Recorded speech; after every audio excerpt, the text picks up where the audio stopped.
Icewillow's Greed, Chapter 7. And that's when I set it free. Curly-Kit finishes his story. It flied off, and I said goodbye. That's awful sweet of you, Curly-Kit, Breezenose purrs. You have a kind heart. Tallkit was gonna kill it if I didn't do something. Even if it was just a butterfly, it deserves to live. I'm sure that butterfly was very thankful for you. Icewillow is looking down, curling a blade of grass around one of her claws out of boredom. After a bit of struggling with it, she loses her patience and slices it. Can I just leave him with you? She asks. Sure. I can bring him back to his mother and siblings once I'm done patching up his wound. Breezenose carefully examines Curly-Kit's torn pad. Remind me how you did this again. I freed the butterfly, and when I was going inside, I stepped on a rock. You don't sound like you're in very much pain. It just felt like a poke, really. You're a brave little Tom. Icewillow stands up. Well, I don't think you need me here anymore. I just brought him here. Maybe you could go ask Burstar if there's any patrols you could go on? Breezenose suggests. I guess. Icewillow shrugs and leaves. I don't like Breezenose very much. Too cheerful. She scans camp, looking for Burstar. She eventually spots him, calmly sitting beside Petaltooth and talking with her. She looks very distressed, and on the verge of tears. Well, definitely not getting involved in that. What time is it? She looks up at the sky, seeing that the sun is setting. I could go see Buzzardpaw, maybe? We aren't meeting up till tomorrow, but maybe I could surprise him.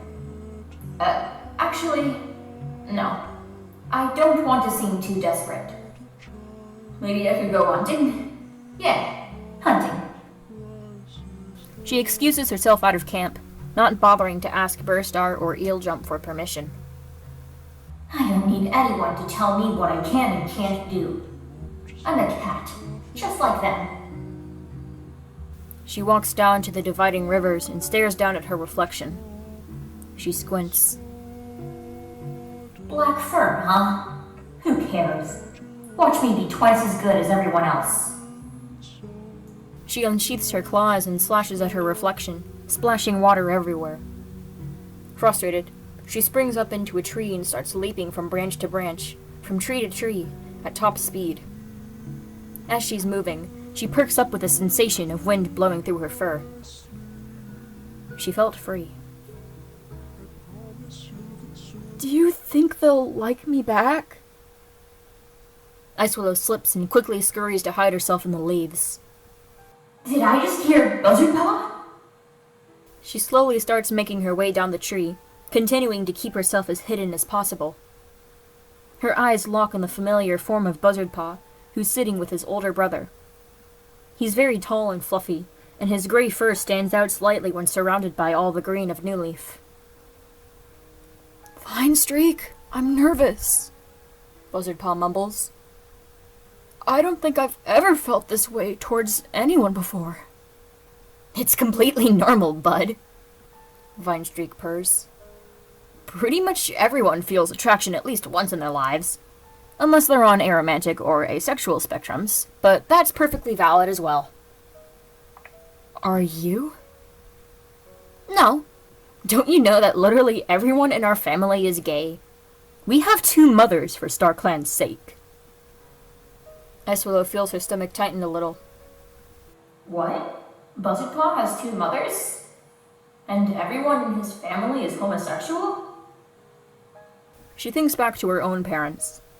Though Starling Cloud is straight, Flythroat identifies as a pansexual demi-boy. She often forgot about her father's identity, and how they've struggled with it in the past. That doesn't make Buzzardpaw homosexual, does it? Of course not. If he really was gay, we wouldn't be able to fulfill the prophecy. Just let them know how you feel in your own time. Just preferably wait a while because you aren't an adult yet. You have to catch up with them first. Funstreak meows. Icewillow's eyes widen a little. I mean, sure, I'm a little older than him, but I'm not an adult just yet. I definitely do want to wait till we're both old enough, but that wording is a bit weird. But what will Moskland think of me? Won't they think I'm a freak? Buzzardpaw looks up at his brother cheerfully. We'll bring the clans together, Buzzardpaw. It'll all be alright. Look at me. Does Moskland think I'm gross? Funstreak does a little spin in place. Our leader, Badgerstar, he's literally gay. Nobody will care that you are too. Icewillow feels her heart sink. No. No. It can't. It can't be. Her legs stiffen as her whole body goes still. Funstreak and Buzzardpaw continue to talk, but she can't hear them. All she can hear is her heart beating. She watches them make their ways back to Moskland camp, leaving the devastated She-Cat behind. Warm tears start falling down her cheeks, and she looks down at the ground, too broken to fully sob. Are you alright? Icewillow jumps and looks over her shoulder, her fur prickling with agony. Standing before her is a Tom she's never seen before. He's a tabby, with brown and orange fur, and occasional burn marks spread all over his body. His eyes are a dark amber, but something about them is off. Red under his eyes are strange red markings. I don't want to talk right now, she growls. Leave me alone. Hun, you aren't gonna want to pass up the opportunity I'm giving you tonight. He meows. Opportunity? Icewillow sniffles and rubs her eyes. I don't know what you're talking about. You shouldn't. Not just anyone can be trusted with this information, kid. Who are you? And why haven't I seen you around before? I'm Banglefang. I'd like you to think of something for me. You see these markings on my face? Only one cat gets them in the span of 100 moons. With them, you become one of the most powerful cats in existence. These markings, they are and always have been connected to you. So I ask you, kid, would you like me to take you under my wing and teach you how to manage the unspeakable skills you have? I barely know you, and I don't know anything about these markings you're talking about, she responds. Where do I learn about these? I'm not just going to believe someone I met a moment ago. You'll learn well if you know where to look. But after you learn, slightly cut your arm and let yourself bleed onto the grass. Only when you're in this same spot. I will retrieve you. How does that work? She takes a few steps closer. I'm not exactly alive, kid. He holds out his paw and lets his arm flow right through a bush, not rustling it at all. Are you a StarClan cat? Icewillow looks up at him, shocked. Prophecy? Buzzardpaw? StarClan? I barely know anything about those guys. Didn't even learn who they were till after I died. Really? Then, what are you? I'm a dark forest cat, but I am not here to harm you. I am here to strengthen you. He holds out his paw, gesturing friendliness. And I ask you to trust me with your training. FrostClan has been holding you back. She sighs.